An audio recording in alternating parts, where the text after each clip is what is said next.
దేవకీ పరమానందం కృష్ణం వందే జగద్గురు. గురుర్బ్రహ్మ గురుర్విష్ణు గురుదేవో మహేశ్వర. గురు సాక్షాత్ పరబ్రహ్మ తస్మై శ్రీ గురవే నమః. మేఘాలలోగిల్ల మెరుపు తీగల దాగి ఉరుముల శబ్దమై ఉన్నదెవరు? అక్షరాలతో జీవ లక్షణాలను వెదికి సృష్టిని తిలకించ దృష్టి ఎవరు? అజ్ఞానమును చీల్చ విజ్ఞాన జ్యోతిగా జిజ్ఞాస కలిగించే జీవమెవరు? మేధస్సు కందని వాదోపవాదాల నాలోన నర్తించే నాదమెవరు? అణువు అణువులో వినిపించు ధ్వనివి నీవే, భక్తి వెలుగెత్త లోకాల శక్తి నీవే, వ్యక్తి అనురక్తి కవిగాన ముక్తి నీవే. వసుధ వినిపించు నా మాట వాక్కులమ్మ, వసుధ వినిపించు నా మాట వాక్కులమ్మ. అన్ని తానైనను నడిపే అజ్ఞాత వేలుపు అక్షరానికి వాక్కులమ్మకు ప్రతిరూపమైన శ్రీరామ్ సారుకు శరణాగతి శరణాగతి శరణాగతి. ప్రియతమ ముఖ్యమంత్రి, మా తెలంగాణ రాష్ట్ర కలల సాకార దీప్తిగా అనే తాన ఈ తెలంగాణను నడుపుతున్న ముఖ్యమంత్రి అడిగిందే తడువుగా ఎంతటి ఒత్తిడి, ఎక్కడి జార్ఖండ్, ఎక్కడి వర్షపు సముదాయపు జలరాశి ఈ మేఘావృతలను కారు మేఘాలను దాటుతూ అక్కడ కార్యోన్ముఖుడై అన్న మాటను కాదనొద్దు గదా, అన్న వాత్సల్యాన్ని నా మీద అపారంగా కురిపియడమే కాదు, మనకు శ్రీరామ్ సార్ తండ్రి మామూలు మానవ మాతృడిగా అత్యంత సామాన్యుడిగా కనిపిస్తున్న నేపథ్యమే. నేను కోరుకున్నది ఒకటే, నన్ను తాకిన ప్రతి వ్యక్తి చిన్నవాడా పెద్దవాడా అనేది నాకు తెలియదు, కానీ శ్రీరామ్ సారు నీడను మాత్రం తాకారు. మరి ఆకాశం ఎత్తు నన్ను నిలబెట్టిన మీరు కూడా ఆ అంతర్యామిని, అన్ని తానై నడిపించే ఆ మూర్తిని మీరు కూడా ఆ నీడను తాకాలని కోరుకున్న నా కోరికను మన్నించినందుకు నిజంగా గుండె నిండుగా కృతజ్ఞత చెప్తున్నాను తండ్రి. మీకు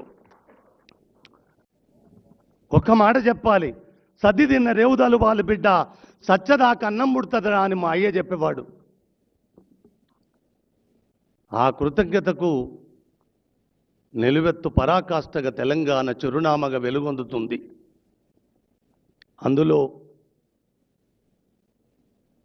ఇలా ఒక్క మాట కృతజ్ఞత చెప్తాను సార్, ఇప్పుడు చెప్పాలి. నేను 10 నెలలు 10 సంవత్సరాలు నిద్రాహారాలు మాని నిజంగా నా తెలంగాణ, మా అమ్మ ఒకరి చేతికి నేపథ్యంగా కట్టుబడున్న నేపథ్యం ఎప్పుడు విముక్తం కలుగుతుందా అని కలగన్నప్పుడు నాకు రేవంత్ ఒక్కడే కనబడ్డాడు సార్. కనబడ్డ తడువుగా ఎన్ని విస్ఫోటనాలు సార్. ఆ పని నేను ఒక మనవి చేస్తాను సార్, ఎందుకంటే బరువైన మాటలు, ఒళ్ళంతా వణుకుతుంది నాకు. నిజంగా ముఖ్యమంత్రి హోదా నుంచి చూసినప్పుడు ఈ సభ చాలా చిన్న సభనే అనుకుంటాను. శ్రీకృష్ణ తులాభారములో సత్యభామ వేసిన రాచరికపు వస్త్రాల మీద ఆ నల్లనయ్య తూకం రాలేదు, ఎంత రాజ్యాన్ని పనంగా పెట్టినా లేవలేదు, రుక్మిణి మాత చిన్న తులసి పత్రం వేస్తే లేచినట్టుగా ఇలా మా ముఖ్యమంత్రి తులసి పత్రంగా సభనంతా మీరు ఒక్కరు వస్తే చాలు కదా నాన్న, 4 కోట్ల మంది వచ్చినట్టు కదా, ఇక్కడ నలుగురు ఉంటే నాకేం పోయింది.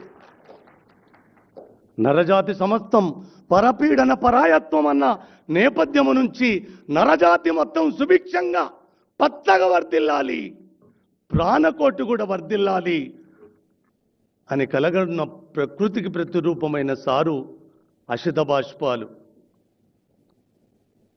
ఆ పుస్తక ఆవిష్కరణ మీ చేతుల మీద ఇవాళ జరగడము ఎంత ఆనందం అంటే, ఈ వేదిక మించి ఒక మాట చెప్తానన్న, నాకు ఈ అవకాశం మళ్ళీ రావచ్చు, వస్తుందిలే, రాకపోతే అడిగిపోతుంది, కానీ ఒక్క మాట చెప్తాను. మనం ఇద్దరం కలిసిన నేపథ్యం ఎంతటి అలజడి, ఎంతటి విస్ఫోటనం సృష్టించిందో లోకమంతా చూసిన సత్యమే. కావున ఒక్క మాట ఈ వేదిక మీద నుంచి మీకు చెప్పాలి. నేను చేసింది తెలంగాణ రెండో ముఖ్యమంత్రిగా కేసీఆర్ను గద్దె దింపినాడని ప్రపంచ విజేతవు తండ్రి, నువ్వు ప్రపంచ విజేతవు తండ్రి. ఈ 5 ఏళ్ళ 10 ఏళ్ళ నేను చెప్పలేను, కానీ కేసీఆర్ను గద్దె దించినాడే ఈ ప్రపంచ విజేతలల్లా రేవంత్ అనే ముఖ్యమంత్రి కూడా ఒక విజేతగా లిఖించబడ్డాడు ప్రపంచ పటం మీద. అందులో చిన్న భాగము నాదైనందుకు ఒక 5 ఏళ్ళు కాదంటే 10 ఏళ్ళే మీరు నాకు చూపిన మీ